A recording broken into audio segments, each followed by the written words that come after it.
Hello and welcome to Medical Dialogues. I'm Dr. Bhumika. Let's look at today's top medical news. Can bacteriophages be effective against certain antibiotic-resistant infections? Cell host and microbe study. Researchers have a new battle tactic to fight drug-resistant bacterial infections. Their strategy involves using collection of bacteriophages, viruses that naturally attack bacteria. In a new study, researchers at the University of Chicago, Pritzker School of Molecular Engineering and UChicago School of Medicine have shown that a mixture of these phages can successfully treat antibiotic-resistant Klebsiella pneumoniae infections in mice. At the same time, however, the team's work revealed just how complex the interactions between phages and bacteria can be.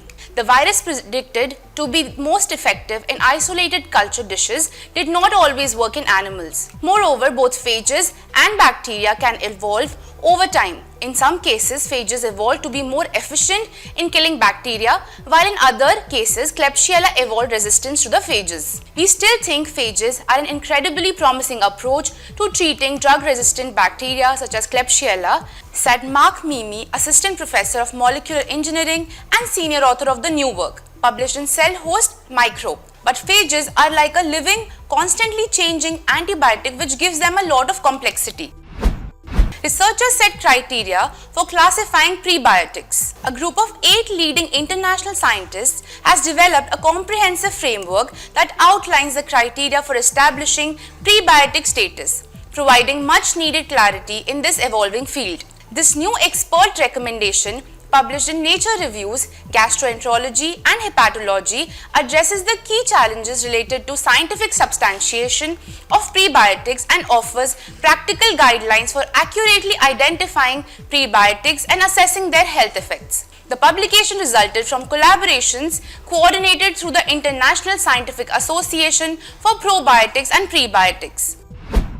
WHO announces 4th HPV vaccine for use in single-dose schedule. WHO announced that the 4th WHO pre-qualified human papilloma virus vaccine product, Secoline, has been confirmed for the use in single-dose schedule. The decision is made based on the new data on the product that fulfilled the criteria set out in the WHO's 2022 recommendations for alternative off-label use of HPV vaccines in single-dose schedule. This important milestone will contribute to improving sustainable supply of HPV vaccines, allowing more girls to be reached with the vaccine that prevents cervical cancer. Unlike most other cancers, we have the ability to eliminate cervical cancer along with its painful inequities, said Dr. Tedros Adhanom Ghebreyesus, WHO Director General. By adding another option for a one-dose HPV vaccination schedule, we have taken another step closer to consigning cervical cancer to history. More than 95% of the 660,000 cervical cancer cases occurring globally each year are caused by HPV. Every 2 minutes, a woman dies from this preventable disease globally, and 90% of these deaths occur in low and middle income countries. Of the 20 hardest hit countries by cervical cancer, 19 are in Africa. HPV vaccine introduction have been hampered by global supply shortages since 2018, and production challenges encountered by one of the manufacturers earlier this year led to further shortfalls, potentially impacting millions of girls in need of HPV vaccines in Africa and Asia. Early breakfast and overnight fasting linked to lower body mass index. To keep weight in check, it is not only important to consider what we eat but also the time at which we eat.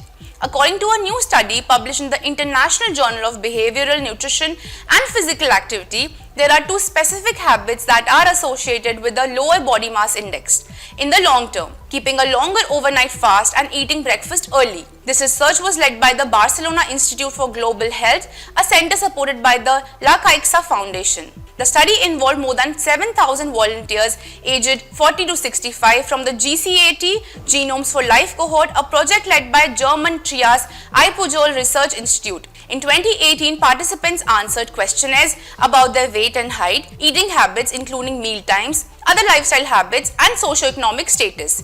In 2023, after 5 years, more than 3,000 participants made a follow-up visit to the research team where their measures were registered again and new questionnaires were completed. Our results, in line with other recent studies, suggest that extending the overnight fast could help maintain a healthy weight if accompanied by an early dinner and an early breakfast. We think this may be because eating earlier in the day is more in line with the circadian rhythm and allows for better calorie burning and appetite regulation, which can help maintain a healthy weight. However, it is too soon to draw definitive conclusions, so recommendations will have to wait for more robust evidence, explains Luciana Pons-Muzo, researcher at ISS Global at the time of the study and currently at IESC Business School. Thank you for watching Medical Dialogues. Stay tuned for more such updates. Never miss a medical update from Medical Dialogues. Like, subscribe, and press the bell icon.